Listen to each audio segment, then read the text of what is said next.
মানে তো এটি আসলে আমরা আমাদের সাধ্যাতি চেষ্টা করেছি যাতে জি। মবকে কন্ট্রোল করা যায়, এবং অনেক ক্ষেত্রে আমরা সফল হয়েছি। হ্যাঁ, আবার অনেক ক্ষেত্রে অভিযোগ এরকম যে আপনারা পৃষ্ঠপোষকতা করেছেন। আপনি বলছিলেন আপনার জার্নালিজমের নো, অভিজ্ঞতা এবং কোনো সরকারের এটা আবার আপনি এটা অ্যাবসুলেট মিথ্যা কথা। কোনো পৃষ্ঠপোষকতা করা হয়নি। যারা এটা বলছেন তারা চিপ একটা ইয়ে কিছু ভিউ হুম। কামানোর জন্য এই সমস্ত কথা বলছেন। ইউ কিন্তু হ্যাভ কিন্তু ডান এ আপনাদের ফ্যান্টাস্টিক জব। উপদেষ্টাদের মধ্যেই অত্যন্ত গুরুত্বপূর্ণ উপদেষ্টা সাবেক তথ্য উপদেষ্টা মাহফুজ আলম তিনি বলছেন যে হ্যান কারেঙ্গা ত্যান কারেঙ্গা এরকম বলাই যায়, কিন্তু তিনি স্বীকার করছেন যে ব্যর্থতার জায়গা।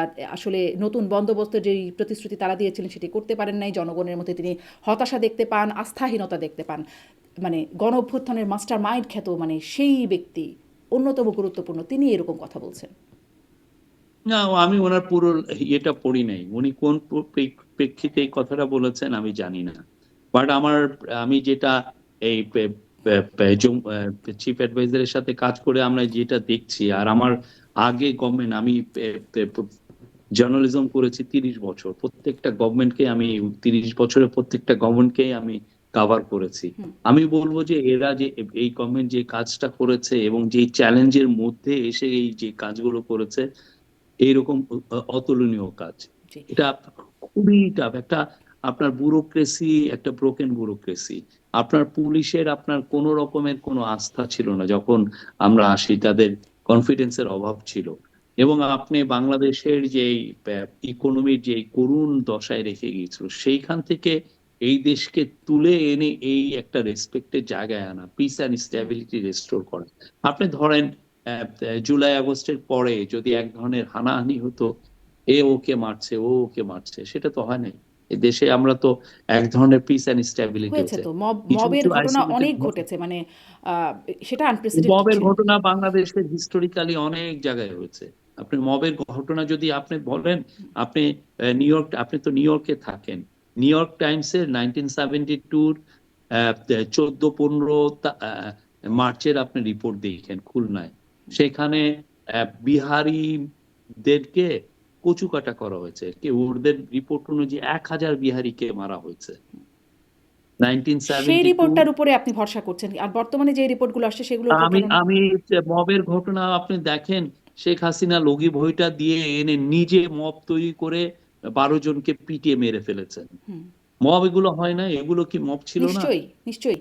মানে তো এটি আসলে আমরা আমাদের সাধ্যাতিক চেষ্টা করেছি যাতে জি। মবকে কন্ট্রোল করা যায়, এবং অনেক ক্ষেত্রে আমরা সফল হয়েছি। হ্যাঁ, আবার অনেক ক্ষেত্রে অভিযোগ এরকম যে আপনারা পৃষ্ঠপোষকতা করেছেন। আপনি বলছিলেন আপনার জার্নালিজমের নো, অভিজ্ঞতা এবং কোনো সরকারের এটা আবার আপনি এটা অ্যাবসুলেট মিথ্যা কথা। কোনো পৃষ্ঠপোষকতা করা হয়নি। যারা এটা বলছেন তারা চিপ একটা ইয়ে কিছু ভিউ কামানোর জন্য এই সমস্ত কথা বলছেন। আচ্ছা। আপনি আসলে দীর্ঘ জার্নালিজমের অভিজ্ঞতা থেকে বলছিলেন এবং সরকারের থেকেও আপনি অভিজ্ঞতা বলছেন। এই দুটো লেন্স কি আসলে ভিন্ন? কারণ এখন যারা জার্নালিজম করছেন তারা এরকম সমালোচনা করছেন। কিন্তু সরকারি থেকে আপনি যেই লেন্সে দেখছেন বা বলছেন সেটি অন্যরকম শোনাচ্ছে। আবার আগেও যারা সরকারে থাকতো তাদের লেন্স ভিন্ন ছিল। জার্নালিজম যারা করতেন বা যারা মানে মানবাধিকার সংস্থাগুলো তাদের লেন্সটা মনে হতো ভিন্ন। আসলে দুটো লেন্সেই কি সমস্যা? মানে ভিন্নতা আছে? না, না, না, লেন্সের সমস্যা নাই।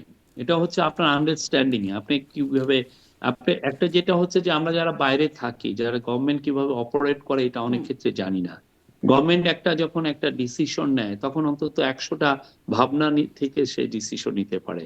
আপনি যখন আপনি ধরেন একটা আরবান সেকুলার প্রোগ্রেসিভ লিবারেল একটা মানুষ, আপনি তো আপনি গভর্নমেন্টকে যখন একটা জিনিস চাচ্ছেন, আপনি আপনার ওই আর্থসামাজিক অবস্থা থেকে আপনি গভর্নমেন্টে চাচ্ছেন, গভর্নমেন্ট এটা কেন করে না, এটা করা উচিত।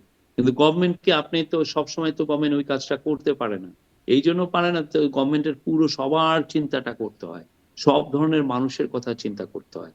ওই সব ধরনের মানুষের কথা চিন্তা করতে গেলে তখন 100টা চিন্তা তার মাথায় আসে, 100টা চিন্তার মাধ্যমে সে তখন বেস্ট পসিবল আউটকাম কি হবে সেটা চিন্তা করে, যেটা লিগালি ঠিক আছে, মানুষজনও হ্যাপি হবে এইটা। তখন ওইটা করতে গিয়ে হয় কি যে কিছু কিছু লোক তখন আনহ্যাপি হন।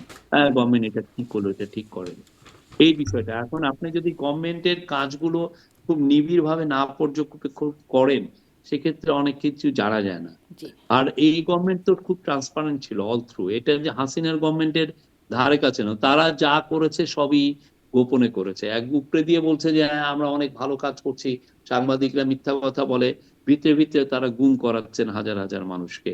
ভিতরে ভিতরে তারা এক্সট্রা জুডিশিয়াল কিলিং করেছেন, ব্যাংকগুলোকে খালি করে দিয়েছেন। হুম। এখন এসে আমরা দেখছি যে নন পারফর্মিং লোন, আপনার টোটাল ডিফল্টের সংখ্যা পার্সেন্টেজ 36%, ওয়ার্ল্ডের ওয়ান অফ দ্য হাইয়েস্ট।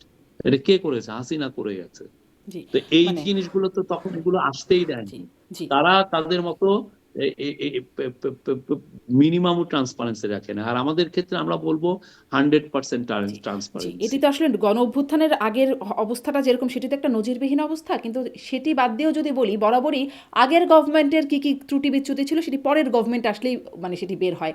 ওই সময় সবাই তো খুব ভালোই দেখতে পান যে অবশ্যই আমরা মোস্ট ওয়েলকাম, এখনই হুম, করতে পারেন।